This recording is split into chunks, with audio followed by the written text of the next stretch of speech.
The Pacific Ocean has a way of making you feel small, but nothing prepares you for the moment your own son pushes you overboard and tells you to say hello to the sharks. I'm Blaine, 67 years old, and as I watched Mark motor away in our boat, leaving me to die 10 miles from shore, all I could think about was teaching him to swim in these same waters when he was 8. 25 years I raised that boy alone after cancer, took his mother, and this is how he repays me. The shock hit me harder than the cold water.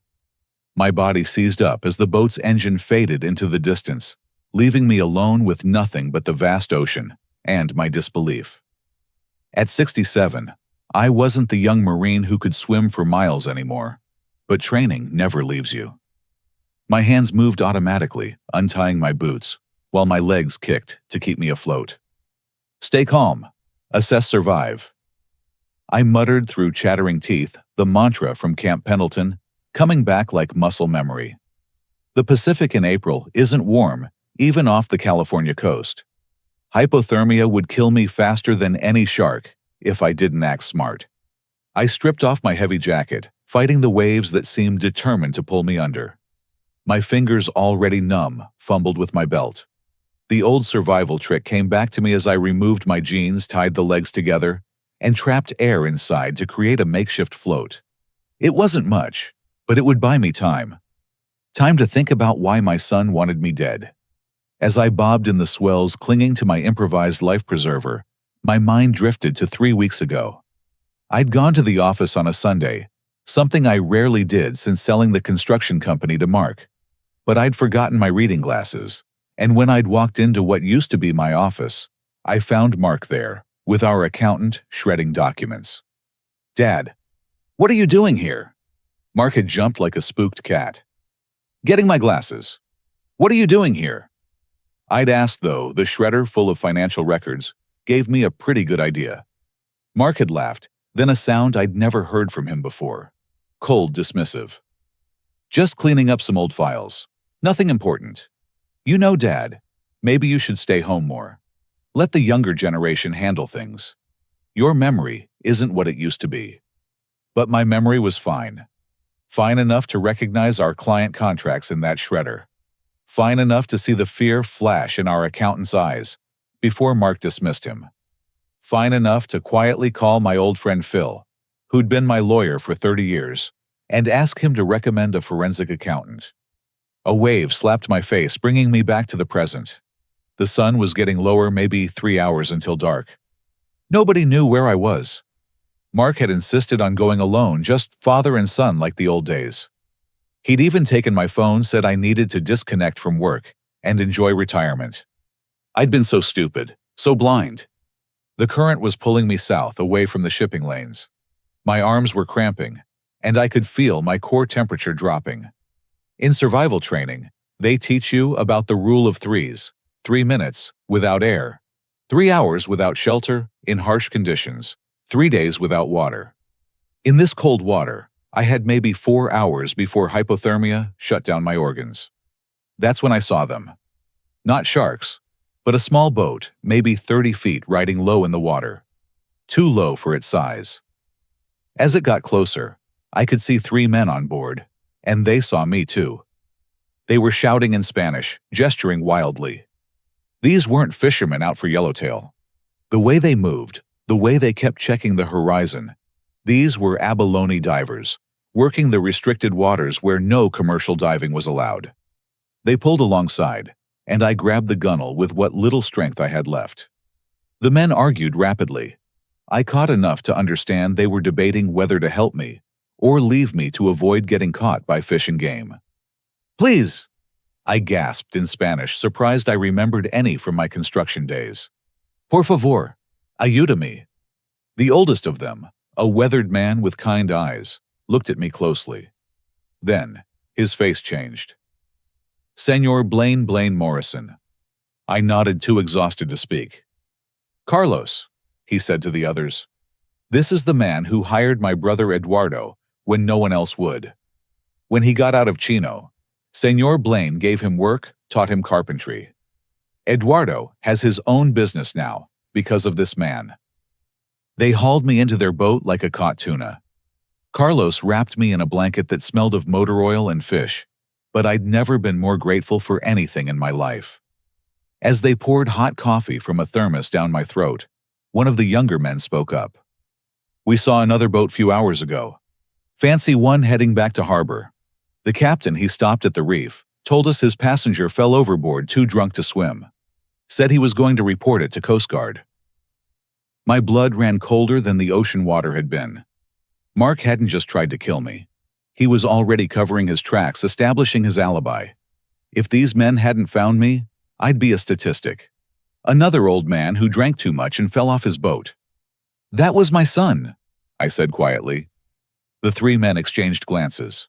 Carlos spit over the side. "Some son," he muttered. Then he looked at me with those knowing eyes. "You want us to take you to harbor to police." I thought about it as the boat rocked in the swells. If I showed up now, it would be my word against Mark's. A confused old man who'd had too much to drink, who'd fallen overboard, and been rescued by illegal divers who'd lie to protect me. Mark was a lawyer. He'd know how to spin it. "No," I said finally. "Take me to Shelter Cove, the little beach below the cliffs. Nobody goes there." Carlos studied my face. "You have a plan, senor." "I'm starting to." As we headed south, the men shared their food with me, simple tacos wrapped in aluminum foil, but they tasted like a feast. Carlos told me how Eduardo now employed 15 men, all ex-cons, getting a second chance, just like Blaine Construction had given him 20 years ago. "He names his first son after you," Carlos said. "Little Blaine, he's 10 now. Smart boy. Going to college someday." The irony wasn't lost on me. A stranger's son, named in my honor, while my own flesh and blood had just tried to murder me. As the coastline came into view, I knew I couldn't let Mark get away with this. Not just for me, but for everyone he'd hurt with whatever he was doing to my company. My father's company. The business I'd built with my own hands and sweat. "Carlos," I said as they prepared to drop me at the hidden cove. "You never saw me. You understand if anyone asks you were diving north today, nowhere near where my son's boat was." He nodded solemnly. "What son?" he asked. "We don't know nothing about no son." As I waded ashore in the dying light, my body screaming from exhaustion and cold, I turned back one last time. Carlos called out from the boat. "Senor Blaine, whatever you're planning, be careful. A man who pushes his father into the ocean, he's capable of anything." I nodded and began climbing the trail I'd discovered decades ago, when Ellen and I would come here to be alone. Mark never knew about this place. Never knew about the small cabin I'd built with my own hands hidden in the trees. Never knew his old man had more secrets than he could imagine. As I reached the cabin and found my hidden key, I thought about Mark's words as he'd pushed me. "Say hello to the sharks, Dad. Tell Mom I said hi." The cruelty of mentioning his mother, the woman who died when he was 7, who I'd spent 25 years trying to replace in his life. That's when I knew this wasn't just about money. This was personal, deep, and it was going to end with only one of us standing. I pushed open the cabin door, found my emergency supplies untouched, including the burner phone I'd hidden here years ago. Old habits from the Marines always have a backup plan. As I dialed Phil's number from memory, I wondered how long Mark had been planning this, how long my son had been dreaming of my death. Phil Morgan's office came the familiar voice of his secretary. "Gladys, it's Blaine. I need to speak to Phil. It's an emergency." There was a long pause. "Mr. Morrison." "But," we heard. Mark called and said, "I'm alive, Gladys, but please don't tell anyone. Get me Phil, now." As I waited shivering in my wet clothes, but alive, gloriously alive, I knew one thing for certain. Mark thought he'd killed a weak old man today. He was about to learn he'd only awakened a Marine. Phil's voice cracked when he came on the line. "Blaine, Jesus Christ, is it really you? Mark said you fell overboard, that you were drunk and—" Phil listened carefully. I cut him off, pulling a dusty blanket around my shoulders. I need you to pretend this call never happened. Can you do that? Of course, but Blaine, what the hell is going on? My son tried to kill me, pushed me off the boat himself. And Phil, I don't think this was a spur-of-the-moment decision. Silence on the other end. Phil had known Mark since he was in diapers. Finally, he spoke. Holy shit. Blaine, we need to call the police right now. No, not yet. First, I need information. Has Mark been to see you? Jesus, Blaine. He came by 2 hours ago. Said you'd been drinking heavily lately, talking about changing your will. He had papers, Blaine. A will dated last week with your signature, leaving everything to him immediately upon death. No trust, no conditions, just straight to him. My hands started shaking, and not from the cold. I never signed any new will. I know. I told him that. Said you'd never change your will without me. But he had a video, Blaine. You at some restaurant signing papers. You looked out of it, but it was definitely you. The pieces clicked together in my mind like a combination lock. 3 weeks ago. The celebration dinner Mark had insisted on after closing a big deal. The wine that tasted off. The morning I'd woken up with no memory of how I'd gotten home. Phil, the forensic accountant I asked you about. Did you hire him? Sarah Chen, best in the business. She was supposed to start Monday. Call her. Tell her to start immediately. Tell her to look for offshore accounts, shell companies, anything in Mark's name or associated with him. And Phil check if he's been in contact with any medical professionals about having me declared incompetent. Already ahead of you there. Dr. Morrison at Mercy General called me yesterday. Said Mark had scheduled a competency evaluation for you next week. Claimed you'd been showing signs of dementia.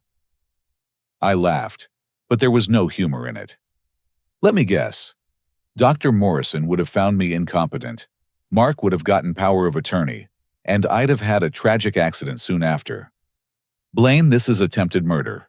We need to involve law enforcement. We will. But first, I need to know the full scope of what he's done. And Phil, does Mark have any access to your office?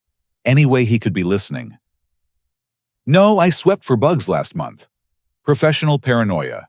Why? Because I need you to do exactly what I say. First, tell everyone I'm dead. Act devastated. Second, when Mark comes back, and he will record everything, every word. Third, get me copies of all the security footage from that restaurant 3 weeks ago. I want to see what really happened that night. After I hung up with Phil, I took stock of my situation. The cabin had everything I needed for a few days: canned food, water, a change of clothes, and $5,000 in cash I'd hidden in the walls. Paranoid, maybe. But paranoia had just saved my life. I powered up an old laptop I kept here, using the neighbor's unsecured Wi-Fi from half a mile away. My fingers moved across the keyboard, logging into cloud storage accounts Mark didn't know existed. Years of family videos, financial records photos, evidence of a life I'd thought was built on love and trust. That's when I found it. The security camera app I'd installed on my phone last year after some equipment went missing from job sites. It uploaded continuously to the cloud, and Mark hadn't thought to delete the account when he took my phone. I scrolled back to the celebration dinner. There we were, Mark and me at La Valencia. But wait. There was someone else. A woman at the bar watching us. Blonde, mid-30s, professionally dressed. She'd made eye contact with Mark several times during dinner. And when I'd gotten up to use the restroom, she'd slipped something to Mark. Something he'd poured into my wine. I zoomed in on her face, took a screenshot. I'd never seen her before, but clearly Mark had an accomplice. This wasn't just a son's greed. This was a conspiracy. The next video made my blood freeze. My beach house, the one Ellen and I had bought for retirement. Mark thought I'd sold it after Ellen died, but I'd kept it, unable to let go of the memories. The security system was still active, motion triggered. 3 days ago, while I was supposedly showing signs of dementia, the cameras showed Mark entering with the same blonde woman. They were laughing, champagne in hand, touring the house like they owned it. I turned up the volume. Once the old fool is gone, "We'll tear this down," the woman said. "Build something modern. This whole sentimental shrine to his dead wife is pathetic." "Jessica, baby, patience," Mark replied, pulling her close. "2 more weeks, max. Either he signs the papers or he has an accident. Either way, we're set for life." Jessica. So she had a name. I watched them plan my death in the house where Ellen and I had planned our future.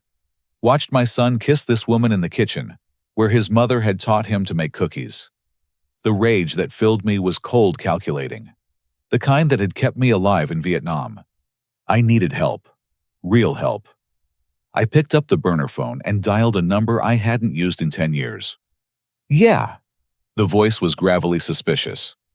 "Gunny, it's Blaine Morrison." "Blaine, well, I'll be damned. Thought you were too good for us old jarheads since you got rich." "I need help, Gunny. The kind only you can provide." Thomas Gunny Garrett had been my sergeant in Vietnam. After the war, he'd worked intelligence CIA, then private sector. If you needed information on someone, Gunny could get it. "What kind of trouble you in?" "My son just tried to kill me. Pushed me off a boat 10 miles out. He's got help, a woman named Jessica. I need to know who she is." "Jesus, your boy Mark the lawyer." "That's him. Send me what you got. Give me 6 hours." While Gunny worked his magic, I accessed my financial accounts using passwords Mark didn't know I'd changed monthly. What I found made me sick. In the last 6 months, over $2 million had been siphoned from the company accounts. Small amounts carefully hidden transferred to accounts in the Cayman Islands. The forensic accountant would find more, I was sure, but this was enough to show pattern and intent. My phone buzzed. A text from an unknown number. "Check your email." Gee. I opened the encrypted email Gunny had sent. Jessica Winters, formerly Jennifer Morse, formerly Jane Mitchell, 34 years old, married 4 times. All 4 husbands died within 2 years of marriage. 2 suicides, 1 car accident, 1 drowning. Total inherited wealth approximately $15 million. But it got worse. Jessica had a pattern. She targeted older men with difficult relationships with their children. She'd seduce the child first, turn them against the parent, then orchestrate the parent's death. She was Black Widow Spider in designer heels. The last page made my heart stop. A death certificate from 25 years ago. Ellen Morrison died of aggressive pancreatic cancer. But Gunny had dug deeper. The attending physician, Dr. James Holbrook, had lost his license 5 years later for falsifying medical records. His bank records from that time showed a deposit of $50,000 from an account linked to a shell company. A shell company Gunny had traced to a 16-year-old Jennifer Morse. I stared at the screen, unable to breathe. Ellen hadn't died of cancer. She'd been murdered. And somehow this woman had been playing a 25-year game, grooming my son, waiting for the right moment. My phone rang. "Gunny." "You see it?" he asked. "I see it." "There's more." I called in some favors. This Jessica, she's got a partner. Guy named Kyle Morse, claims to be her brother. He's not. He's her lover, has been for 20 years. He's muscle, does the dirty work. And Blaine, he's in town. Checked into the Marriott yesterday. I closed my eyes. Mark wasn't just trying to kill me for money. He'd been manipulated by the same people who killed his mother. My son, my poor, stupid, greedy son, had fallen into a trap set before he could walk. "Gunny, I need you to contact the team. Tell them I'm calling in every favor. We're going to war." "Ura," Gunny replied. "What's the objective?" "Justice. For Ellen. For me. And believe it or not, for Mark too. He's a victim here, even if he doesn't know it." I spent the next hour making calls. Rita Morgan, the private investigator who'd helped me with corporate espionage cases, agreed to start surveillance immediately. Bobby Chen, who'd handled cybersecurity for my company, began tracking Jessica and Kyle's digital footprints.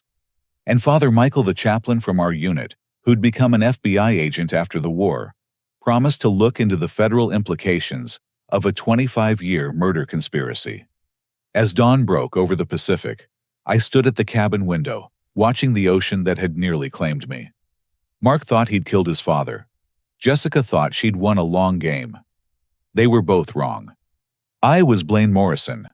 I'd survived Vietnam, built a company from nothing, raised a son alone, and buried the only woman I'd ever loved. I'd been pushed off a boat and left for sharks, and I'd survived that too. Now it was my turn to push back. And when I was done, everyone would know the truth. Mark would face justice, but he'd also learn how he'd been used. Jessica and Kyle would pay for Ellen's murder. And somehow, from all this pain and betrayal, I'd save what was left of my family. I picked up the phone to make one more call. Carlos answered on the third ring. "Senor Blaine, you okay?" "I'm okay, Carlos. But I need one more favor. That boat you use for diving. Is it fast?" "Sigh, very fast. Why?" "Because tomorrow night I need you to take me somewhere. And Carlos, bring Eduardo. Tell him his namesake's grandfather needs help." "Whatever you need, senor. You saved my brother. Now we save you." As I hung up, I looked at the photo of Ellen I'd kept in the cabin all these years. "I know the truth now, baby," I whispered. "They took you from me, from Mark. But I'm going to make it right. I promise." Outside, the ocean continued its eternal rhythm, indifferent to human schemes and betrayals. But I was no longer at its mercy. I was a man with a mission, a father with a terrible truth, and a husband with a 25-year-old debt to collect. Mark was about to learn that some things are stronger than greed, more patient than conspiracy, and more dangerous than any shark in the ocean. That thing was a father's love, twisted by betrayal but not broken. Never broken. The knock on my cabin door at 2 a.m. would have sent most people into panic. But I'd been expecting it. Through the peephole, I saw Rita Morgan, looking like she'd stepped out of a noir film, despite her 60 years. Behind her stood Bobby Chen, his laptop bag slung over his shoulder, and Father Michael in civilian clothes that couldn't quite hide his federal agent bearing. "Gentlemen and lady," I said, opening the door. "Welcome to my resurrection." Rita hugged me tight. "You old fool. When Gunny called, I thought he was drunk. Mark really tried to kill you. Come in, all of you. We have work to do." They filed into my small cabin, and Bobby immediately started setting up his equipment, transforming my rustic hideaway into a command center.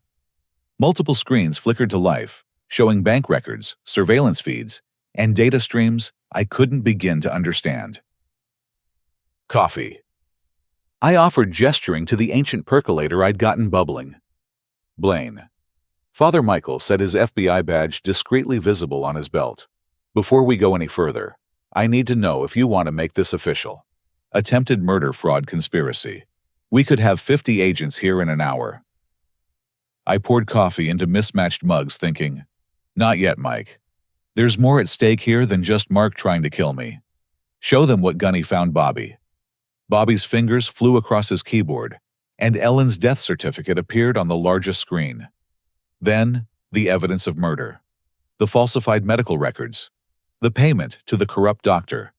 The connection to a teenage Jennifer Morse. Holy Mary, Father Michael whispered, crossing himself. 25 years. They've been planning this for 25 years. It gets worse, Rita said, pulling out her own tablet. I've been investigating Jessica Winters since Gunny's call. She's not just a Black Widow. She's part of something bigger. A network. The screen filled with photographs, documents, connections drawn between dozens of cases across the country. Elderly men dying mysteriously. Their children inheriting everything. The children then dying within years, leaving everything to mysterious spouses who vanished afterward. It's a murder ring, Rita continued. Been operating for at least 30 years. They target wealthy families with strained relationships. Plant someone close to the child, usually a romantic partner. Turn the child against the parent. Murder the parent using the child as a weapon. Then eliminate the child and move on. The Tontine murders, Father Michael said suddenly. We've been tracking this at the Bureau for years, but could never connect the cases. Always looked like family disputes gone wrong. Murder-suicides, accidents. I stared at Mark's photo on the screen, remembering the day it was taken. His law school graduation.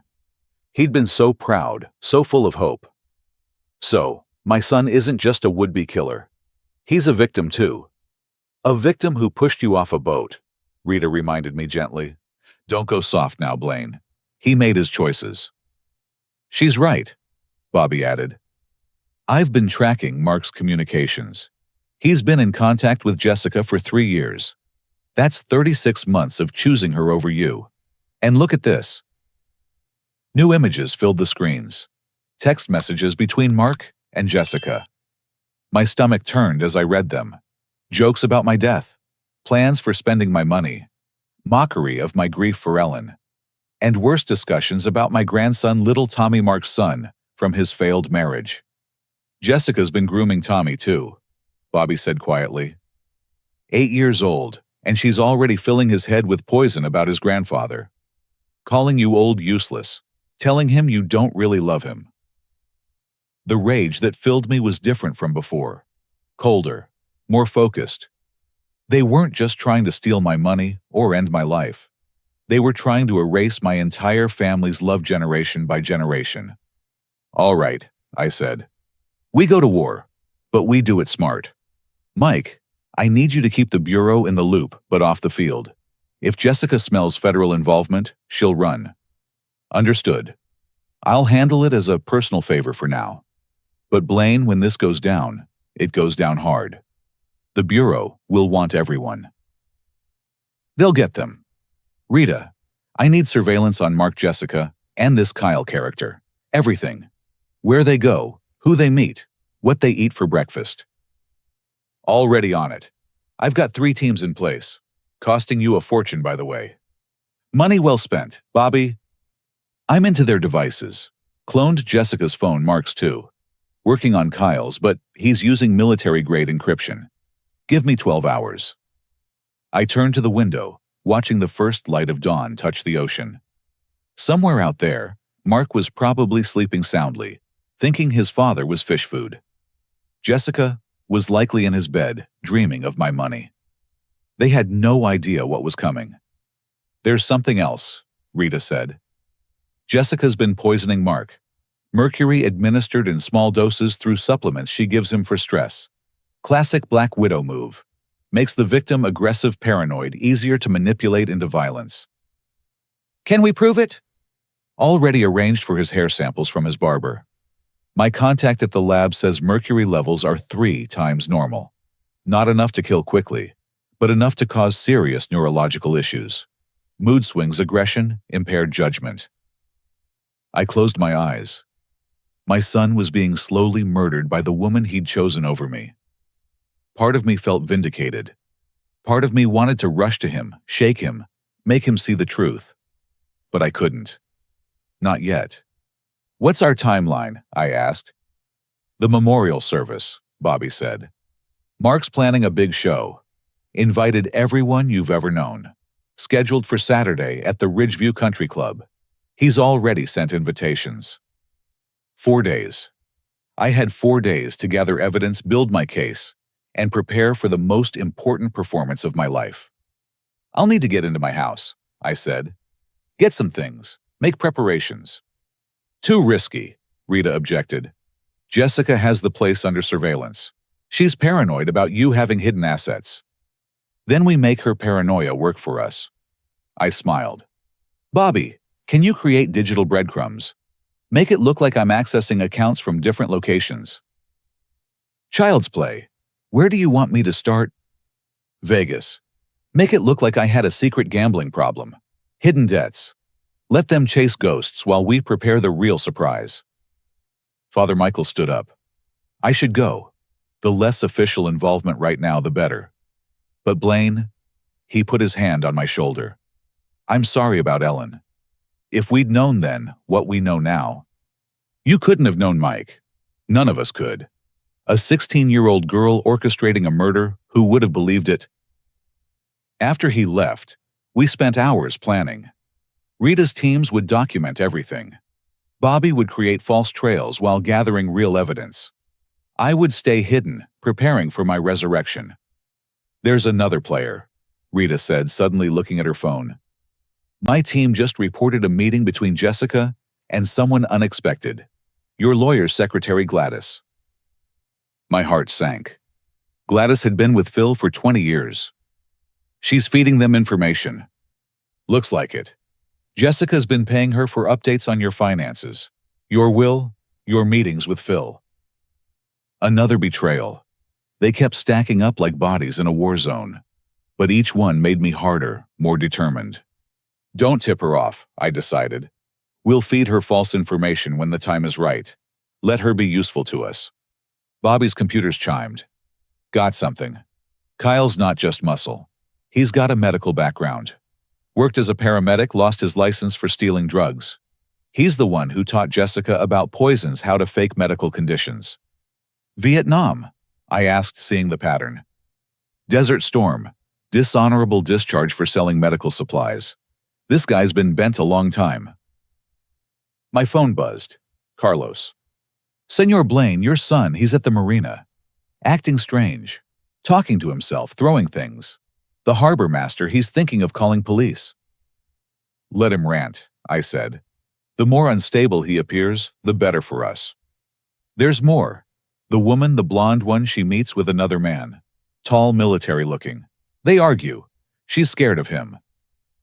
Kyle was getting impatient. Good. Pressure made people sloppy. Carlos, keep watching. But be careful. These people have killed before. Don't worry, senor. We're fishermen. We know how to be invisible. I hung up and looked at my team. My underground network. A private investigator with a grudge against elder abuse. A cyber expert who'd been with me 20 years. A fisherman whose loyalty was born from kindness. A federal agent bound by friendship and faith. A Marine unit scattered across the country, but united by shared blood. Jessica thinks she's been playing a long game, I said. 25 years of planning. But she made one mistake. She let me live. Now we're going to show her what real patience looks like.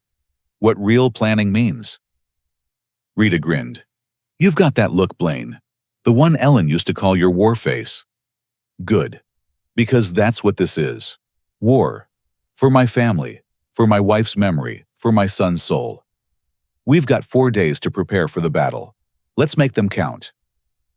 As my allies dispersed to their tasks, I stood alone in my cabin surrounded by the technology of modern warfare.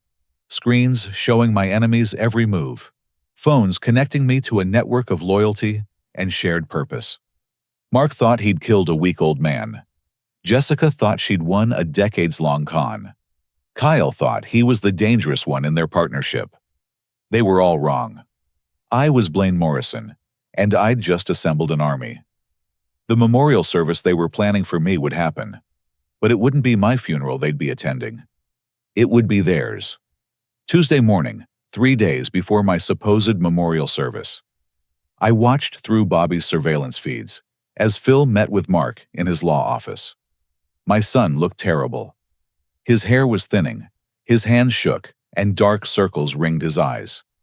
The mercury poisoning was accelerating. We need to freeze the accounts immediately. Mark was saying, his voice pitched higher than normal. I know my father had hidden assets. He was paranoid about money.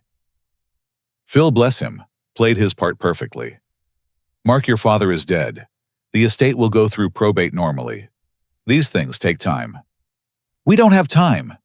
Mark slammed his fist on the desk. There are Bill's obligations. I need access now. I can release $20,000 for immediate expenses. But Mark, you seem agitated. Are you feeling all right? Through another camera feed, I watched Jessica in Mark's house crushing pills into a protein shake. The mercury doses were increasing. She wanted him dead before the estate cleared, but not before he'd signed everything over to her. My burner phone rang. Gunny. Package delivered, he said simply. I smiled. Phase 1 had begun. An hour later, Bobby's computers lit up with alerts. Mark's credit cards were being declined. The joint accounts he'd thought he controlled were frozen. Not by legal action, but by suspicious activity alerts I'd triggered using backdoor access codes I'd built into our company's banking relationships years ago. "He's calling Jessica," Bobby reported, patching in the audio from Mark's cloned phone. "Baby, all the cards are dead. Everything's frozen." Mark sounded panicked. "Calm down."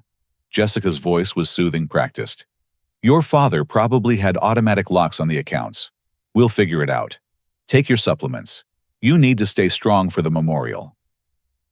"I don't feel good, Jess. My head is killing me. Maybe we should postpone." "No." Her voice sharpened before softening again. "I mean no, sweetheart. Everyone's already coming. We need to show them you're in control, that you're the rightful heir. Now take your pills." I heard him comply, downing more poison with blind trust. Despite everything, part of me wanted to call him, warn him. But I couldn't. Not yet. "Showtime," Rita announced, entering the cabin. "My actress is in place." On screen, we watched a woman who looked remarkably like Ellen from behind enter the coffee shop Mark visited every morning. Same height, same auburn hair, wearing a dress Ellen had loved.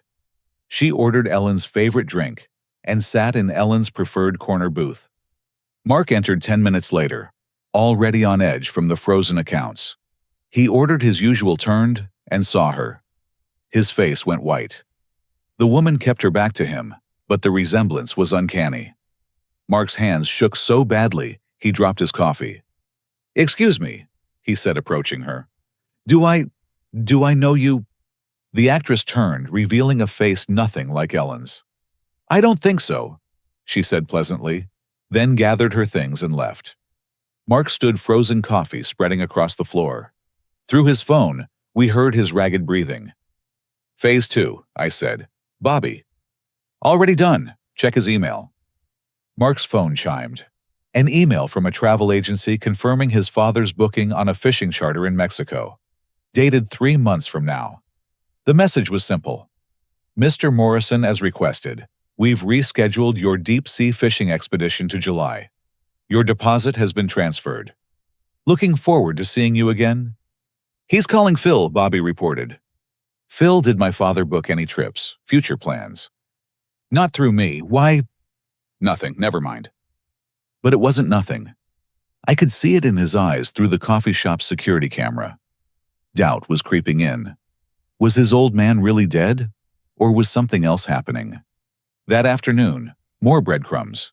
Carlos's nephew, who worked at the marina, mentioned to anyone who'd listen that he'd seen an old guy who looked like Blaine Morrison buying supplies at the ship store. But it couldn't be him, right? He's dead. The harbor master overheard and mentioned it to Mark when he came to check on the boat.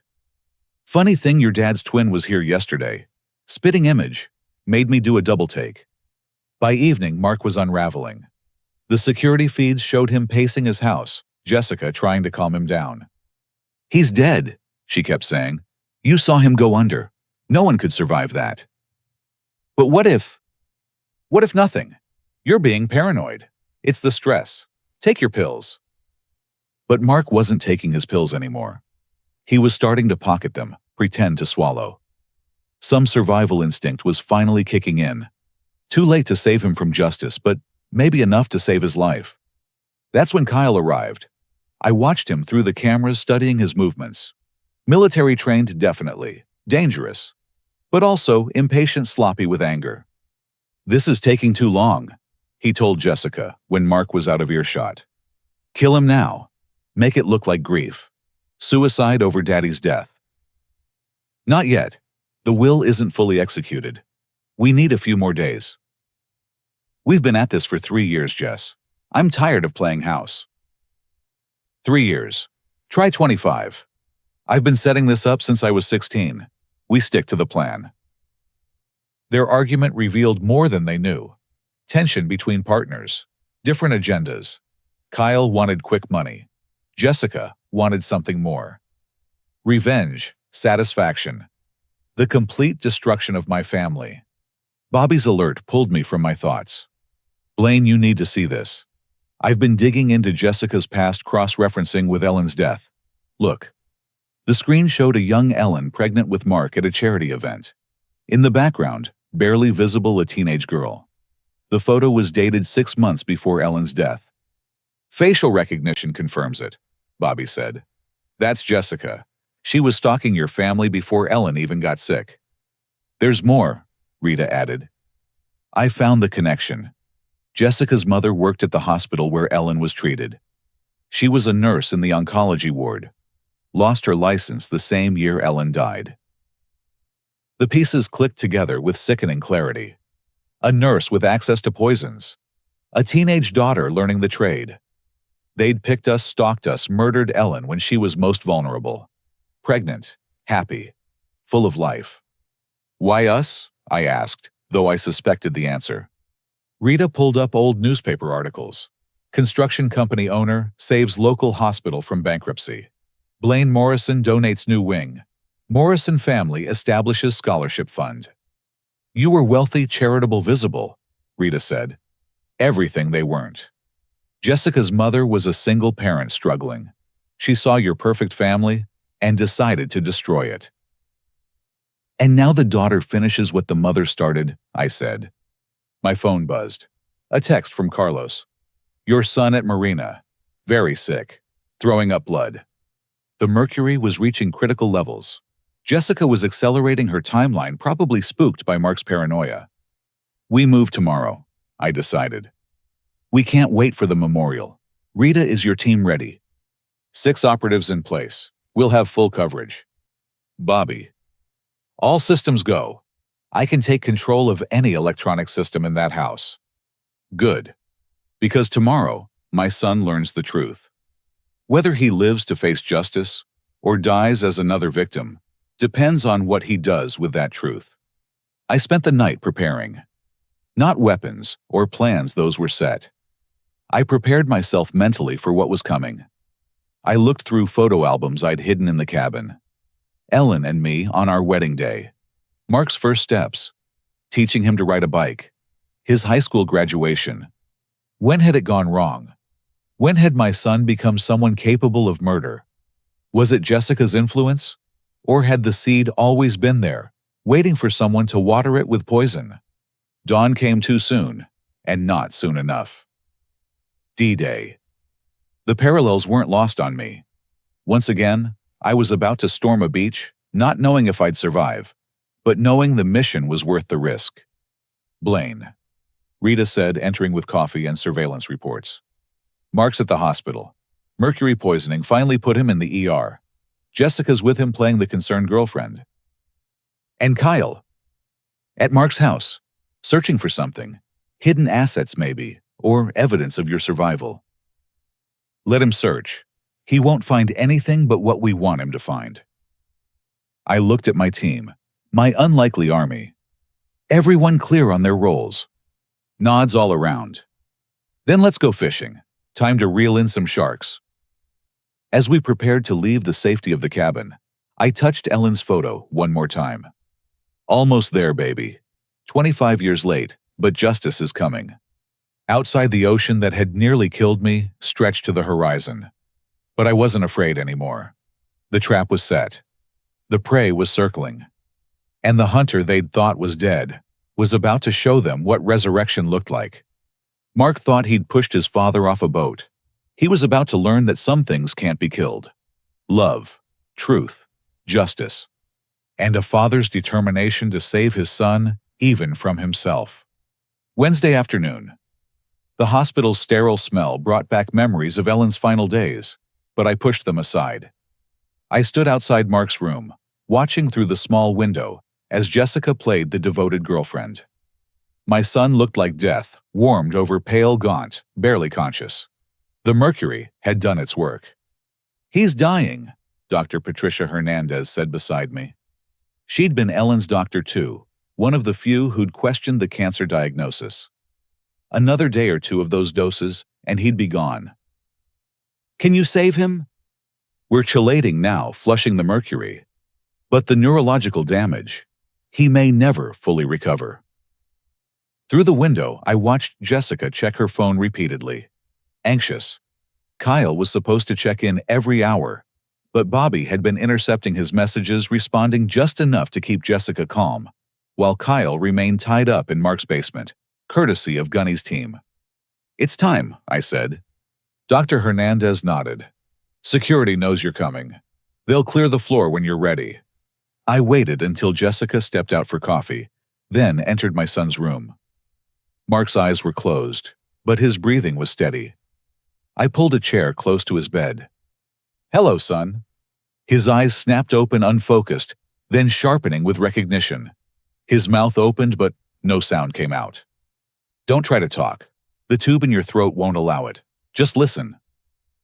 Tears rolled down his cheeks. Fear, regret I couldn't tell. "You pushed me off that boat, left me to die. Do you remember?" A weak nod. "But I survived. Funny thing about trying to kill a Marine, Mark. We're harder to kill than you'd think."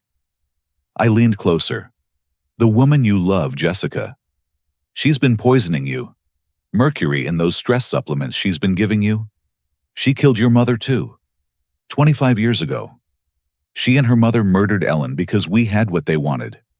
His eyes widened, pupils dilating with shock. He tried to speak again, gagging on the tube. "Shh.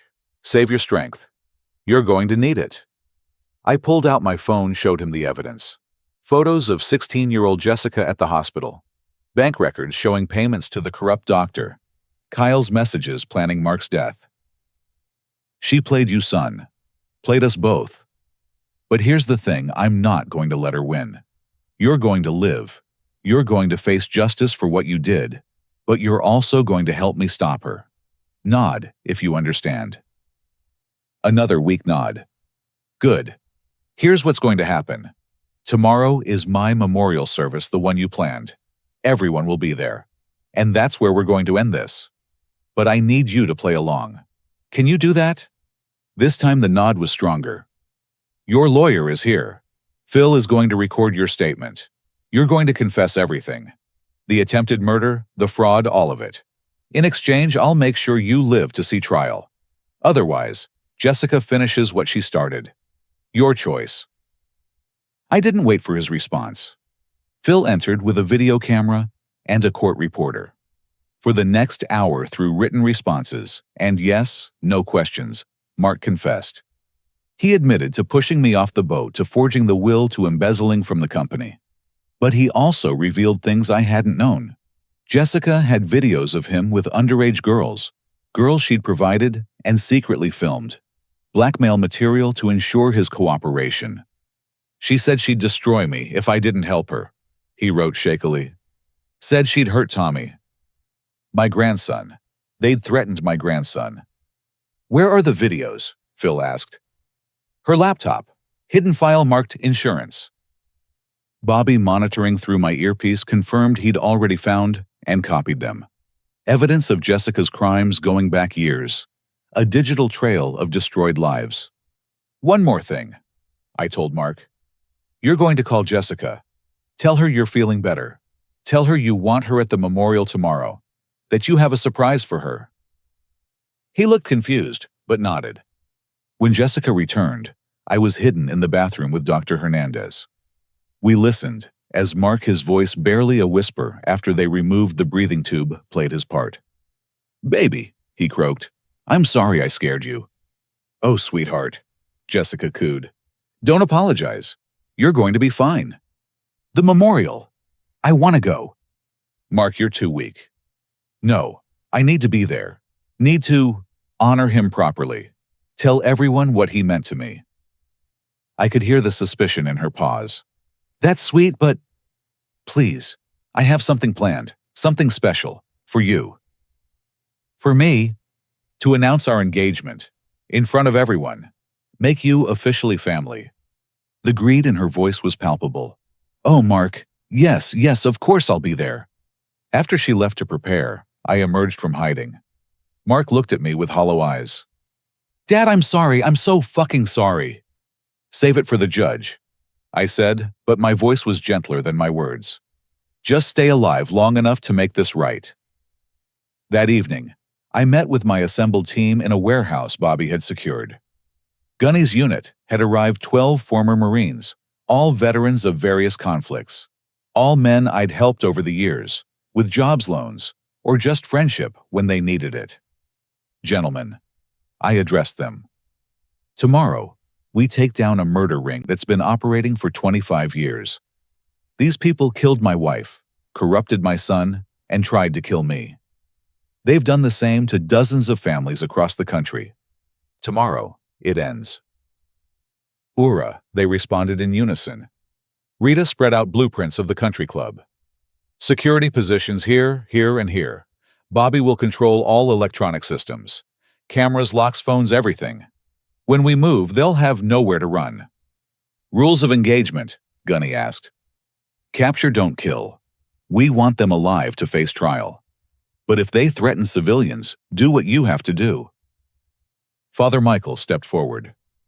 FBI will be on standby 3 blocks away. The moment you give the signal, we'll move in. This has to be clean, Blaine. By the book. It will be. Jessica wants to play grieving widow-to-be at my funeral. Let's give her a performance she'll never forget.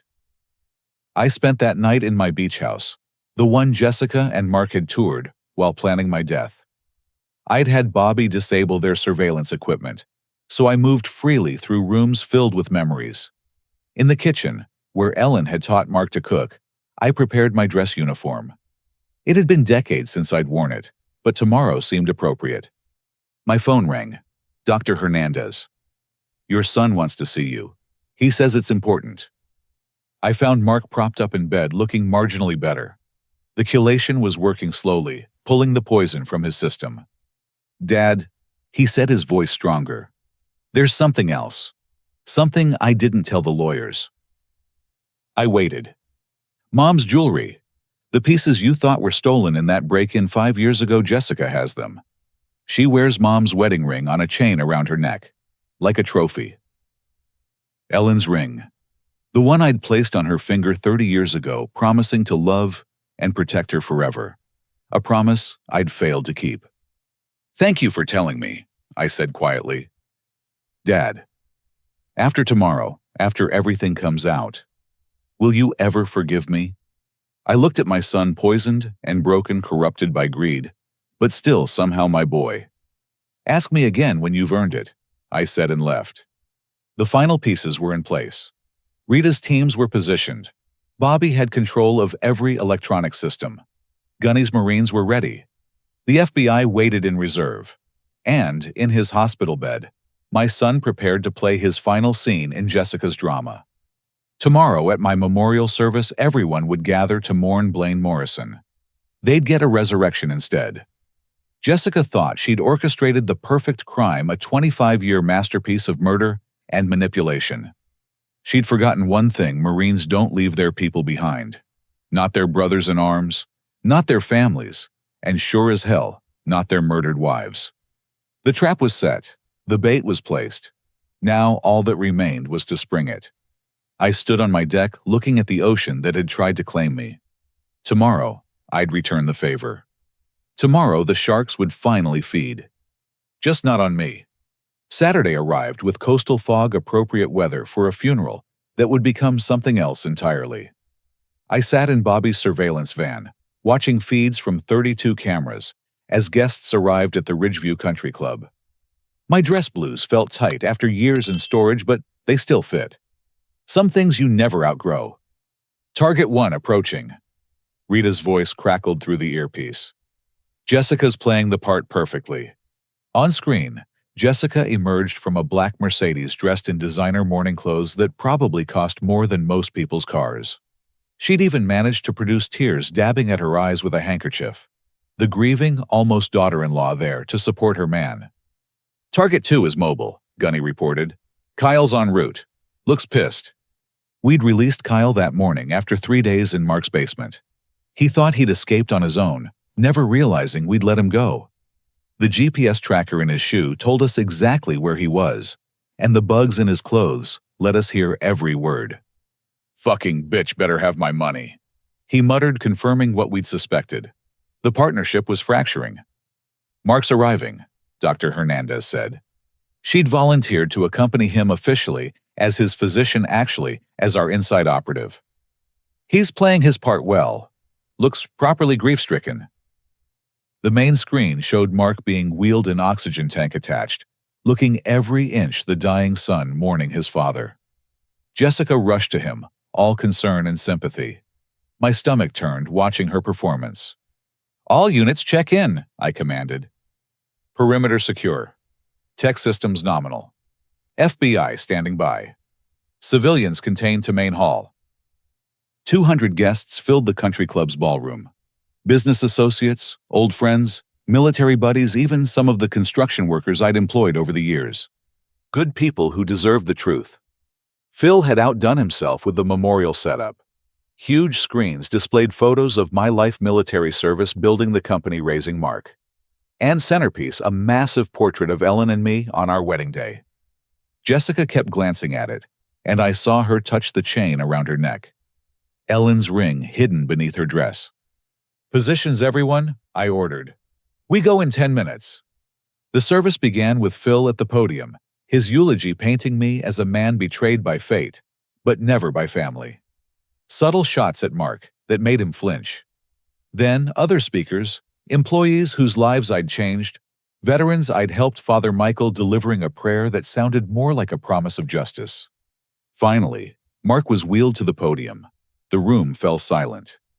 My father, he began voice shaking, was the best man I ever knew. Jessica smiled, thinking this was part of their act. "He taught me about honor, integrity, loyalty, values I forgot, values I betrayed." The smile faltered. "3 days ago, I tried to kill him." Gasps rippled through the room. Jessica stood trying to reach Mark, but found her path blocked by 2 of Gunny's Marines in civilian clothes. I pushed him off our boat, left him to die. Why for money? For greed? Because the woman I thought I loved convinced me he was standing in our way. Mark, Jessica's mask finally slipped. "What are you doing?" "I'm telling the truth, Jessica. Or should I call you Jennifer or Jane? How many names have you had? How many men have you killed?" The screens around the room flickered to life. Bobby's handiwork. Suddenly, everyone was watching security footage of Mark pushing me off the boat. They heard his words. "Say hello to the sharks, Dad." Then more footage. Jessica poisoning Mark's supplements. Financial records of embezzlement. Photos of Jessica with her previous victims. A 25-year trail of murder and deception. "But that's not the worst part," Mark continued. 25 years ago, this woman and her mother murdered my mom. They killed Ellen Morrison and made it look like cancer.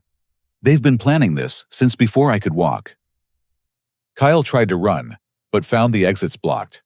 Jessica pulled out her phone frantically, trying to call for help, but Bobby had jammed all cellular signals, except ours.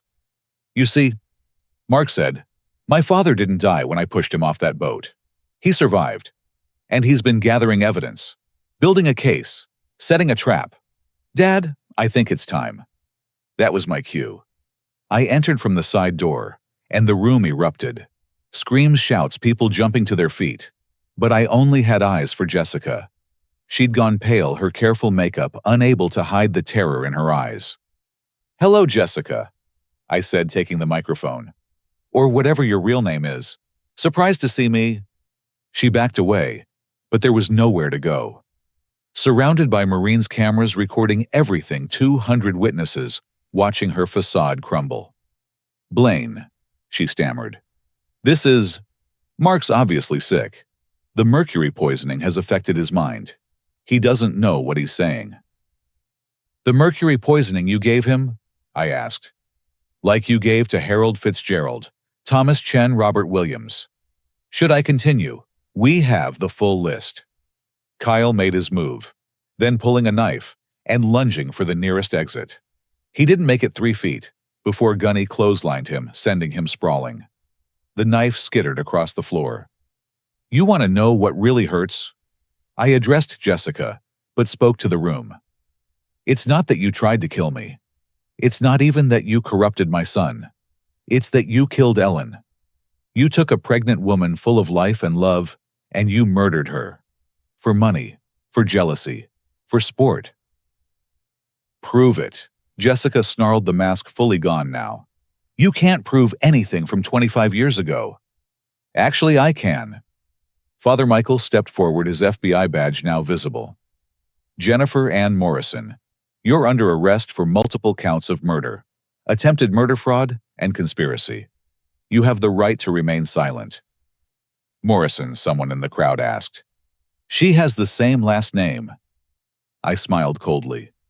Oh, didn't she mention she's my cousin? Distant, but family nonetheless. Her mother was my father's brother's daughter. They killed Ellen because they thought they should have inherited the family money. Jealousy, pure and simple. Jessica lunged at me, then screaming obscenities. But Rita intercepted her with a textbook takedown. As they cuffed her, I reached down and pulled the chain from around her neck. Ellen's ring glinted in the light. This belongs to my wife, I said quietly. The FBI flooded in, then taking Jessica and Kyle into custody. Medics checked on Mark, who'd collapsed after his confession, the effort of standing up to Jessica finally overwhelming him. But he was smiling through the pain. He'd done the right thing, finally. Blaine Morrison. Agent Sarah Coleman approached me. We'll need your full statement. This is the biggest elder abuse murder ring we've ever uncovered. Your evidence will put dozens of killers away. You'll have everything I promised. The room was chaos, but Phil got everyone's attention. Ladies and gentlemen, please stay seated. Blaine has something more to say. I returned to the podium, looking out at faces filled with shock, confusion, and dawning understanding. I'm sorry for the deception, I began. But it was necessary. What you've witnessed today is the culmination of a 25-year crime. Justice for Ellen, finally. Justice for all the families destroyed by these monsters. As for my son, I looked at Mark being loaded onto a gurney. He'll face justice too, but he's also a victim. Manipulated, poisoned, turned into a weapon against his own family. I don't forgive him. Not yet. But I understand him. The company will continue. The Morrison family legacy will endure. But it will be different now. We're establishing the Ellen Morrison Foundation for victims of elder abuse and family violence. We'll use our resources to prevent what happened to us from happening to others. I held up Ellen's ring. 25 years ago, I made a promise to love and protect. I failed. But today, I've kept another promise. To find the truth. To get justice. To ensure Ellen didn't die in vain. The room burst into applause, but I barely heard it. I was looking at Ellen's portrait, seeing her smile, remembering her laugh. It was over. Finally, over. Outside, as Jessica and Kyle were driven away in separate FBI vehicles, I stood with my team. Rita, Bobby Gunny, Father Michael. The unlikely army that had made this possible. What now? Rita asked. Now we heal, I said. Mark goes to trial. He'll serve time, but with the poisoning and coercion, maybe not life. Tommy, my grandson, will need therapy, need to understand what happened. And I need to learn how to live without the anger that's kept me going. The other victims, Bobby asked. Jessica's previous targets. We'll find them all. Give their families closure. Make sure everyone involved pays. As the fog lifted and sun broke through, I felt something I hadn't experienced in days. Peace. Not complete, not perfect, but a start. Ellen was gone. Mark was broken. Trust was shattered. But truth had won. Justice had prevailed. And sometimes that's all you can ask for. The sharks had circled, thinking they'd found easy prey. Instead, they'd found themselves in a net they'd never escape. I put Ellen's ring in my pocket next to my heart where it belonged. Time to go home. Time to rebuild. Time to honor the dead by protecting the living. The memorial service was over. The resurrection was complete. And Blaine Morrison, the man they'd tried to kill, was very much alive. 6 months later, I stood in the federal courthouse watching them bring Jessica in for sentencing. Orange jumpsuit, instead of designer clothes, shackles instead of jewelry. The arrogance was gone, replaced by the hollow stare of someone who'd finally run out of victims to manipulate. Jennifer Ann Morrison.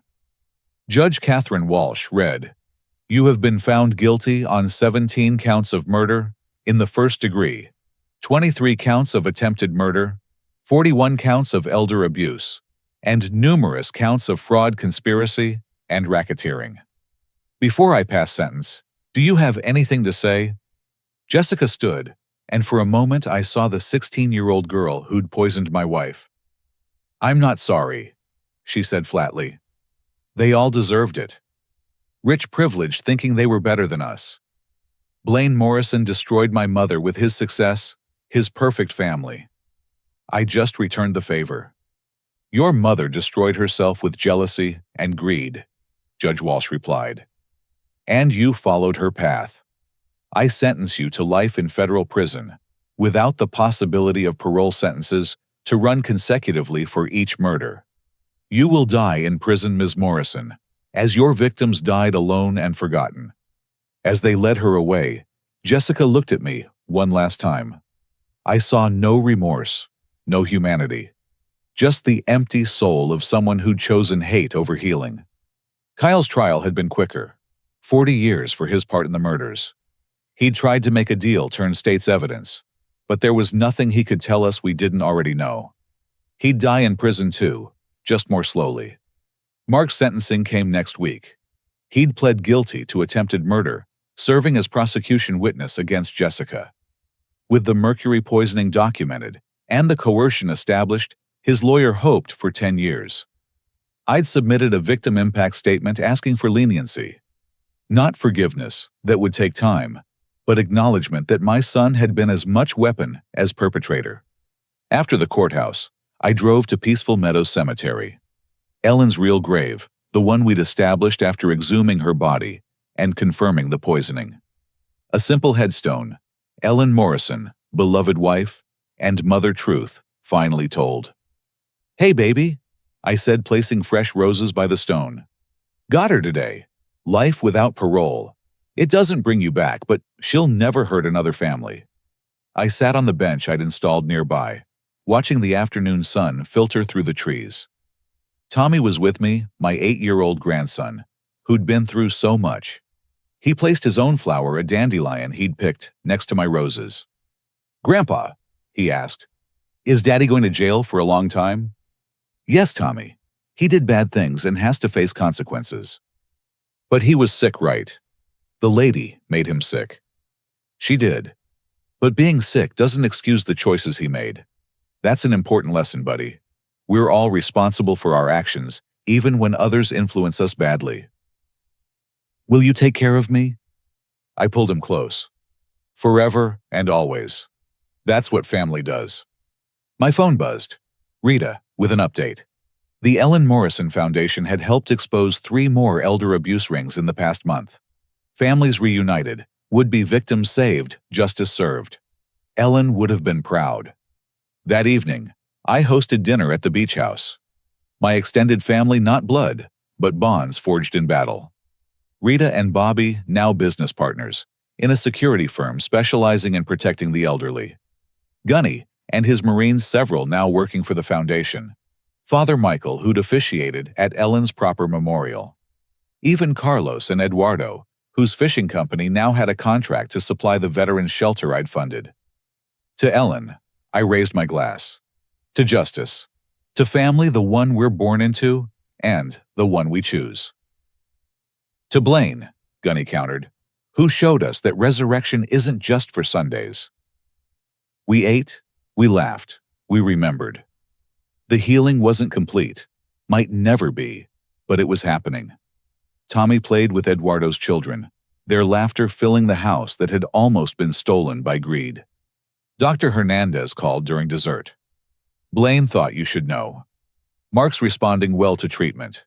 The neurological damage is reversing faster than expected. He might make a full recovery. That's good news, I said, meaning it. I wanted my son healthy when he faced his punishment. Wanted him clear-minded when he worked to earn redemption. He asked me to tell you something, she continued. He said, tell Dad I'm going to earn it, however long it takes. After everyone left, I walked down to the beach to the spot where I'd learned to swim again after the boat incident.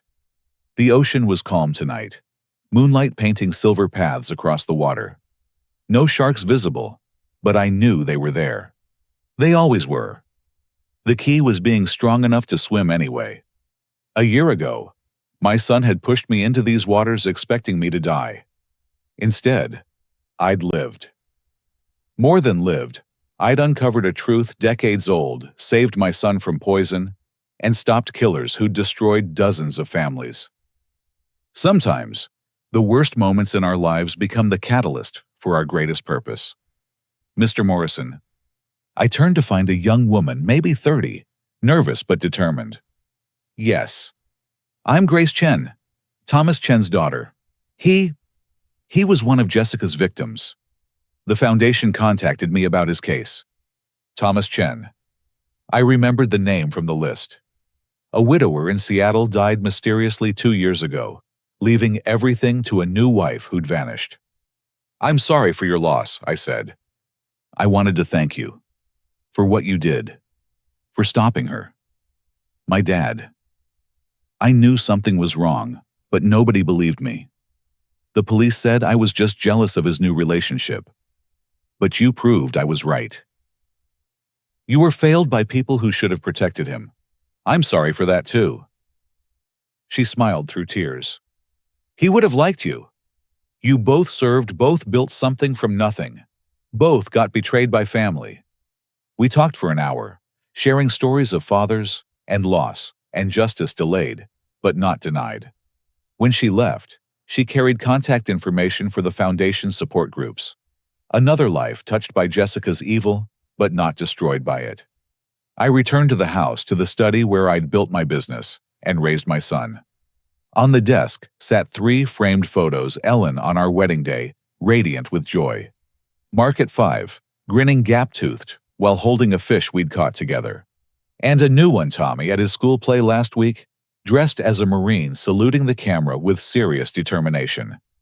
The past, the pain, and the future. All connected, all part of the story that led to this moment. My phone rang. An unknown number, but I recognized the prison exchange. This is a collect call from Corcoran State Prison. Will you accept? I almost declined. Then, yes. Dad. Mark's voice was clearer than it had been in months. I know I'm not supposed to call. The sentencing is tomorrow and... What do you need, Mark? Nothing. I just wanted you to know. Whatever happens tomorrow, whatever time I get, I'm going to use it. Education programs, counseling, whatever it takes. I'm going to become someone worthy of being your son again. That's a start, I said carefully. And Dad, I've been writing to other victims, Jessica's other targets, telling them the truth about how she operated, how she picked us, used us. Maybe it helps them understand. Maybe it helps me understand. Understanding is good, but Mark, yeah, it doesn't change what you did. You pushed me off that boat, your own father. That's something you'll carry forever. I know, but maybe carrying it makes me remember why I can never be that person again. After we hung up, I sat in the darkness processing. Forgiveness would come slowly, if at all. But rehabilitation, redemption. Those were possible. Even for someone who'd tried to commit patricide. I opened my laptop and began writing. A letter to the judge for tomorrow's sentencing. Not asking for freedom Mark needed to pay for his crimes, but asking for hope. For the chance that someday, years from now, a broken man might emerge from prison as a better one. Because that's what Ellen would have wanted. Not the murder, not the betrayal, but the possibility of redemption. She'd always seen the best in people, even when they couldn't see it themselves. Jessica had killed her body, but she couldn't kill that legacy of hope. Tomorrow, Mark would learn his fate. 10 years or 20 or more, he'd serve them. Tommy would grow up without his father, but with a grandfather who'd fought through hell to save what family remained. The Ellen Morrison Foundation would continue growing, protecting the vulnerable, exposing the predators. Rita Bobby and the team would save other families from our fate. And somewhere in federal prison, Jessica would rot knowing she'd ultimately failed. She'd set out to destroy the Morrison family. Instead, She'd made us stronger, united us with purpose. I walked to the window, looking out at the ocean that had been meant as my grave. The waves continued their eternal dance, indifferent to human schemes. But I was different now. Harder in some ways, softer in others. A man who'd lost everything and discovered what truly mattered. "Say hello to the sharks," Mark had said, pushing me overboard. I had. And I'd survived them. The real sharks and the human ones. Now it was time to teach others to swim in dangerous waters, to recognize predators before they struck, to build families strong enough to withstand betrayal. The phone rang again. Phil, with Foundation Business. A new case in Arizona. An elderly woman whose grandson was suddenly very interested in her finances. We'd investigate carefully, thoroughly. If it was legitimate concern, we'd back away. If it was another Jessica, another Kyle, another corrupted Mark, we'd stop them. Because that's what resurrection meant. Not just coming back from the dead, but coming back with purpose. Ellen died for nothing 25 years ago. But her death now meant something. Every family saved, every elder, protected every would-be killer, exposed all of it, honored her memory. I picked up Tommy's toy soldier from the desk, the one he'd left after our talk about his dad. A little plastic Marine standing at attention, ready for battle. Like his grandfather. Like the man his father might yet become. Like the protector he would grow up to be. The Morrisons had been broken, but we weren't beaten. And in the end, that made all the difference. Semper Fi, Ellen, I whispered to the night. Mission accomplished. I want to thank you for joining me on this journey. If you've ever faced betrayal from someone you trusted, especially family, know that you're not alone. The pain is real, but so is the possibility of justice and healing. What would you do if you discovered a loved one had been planning your destruction? Would you seek revenge or redemption? I'd love to hear your thoughts in the comments below. If this story moved, you please consider hitting the like button and subscribing to hear more stories of survival, justice, and the unbreakable human spirit. Share this with someone who needs to hear that even in our darkest moments, when we're pushed off the boat of life, we can still swim to shore. Thank you for listening, and remember, the sharks only win if we stop swimming. Stay strong, stay alert, and protect those you love. Until next time, this is Blaine Morrison reminding you that family isn't just about blood. It's about who shows up when you're drowning. God bless and keep swimming.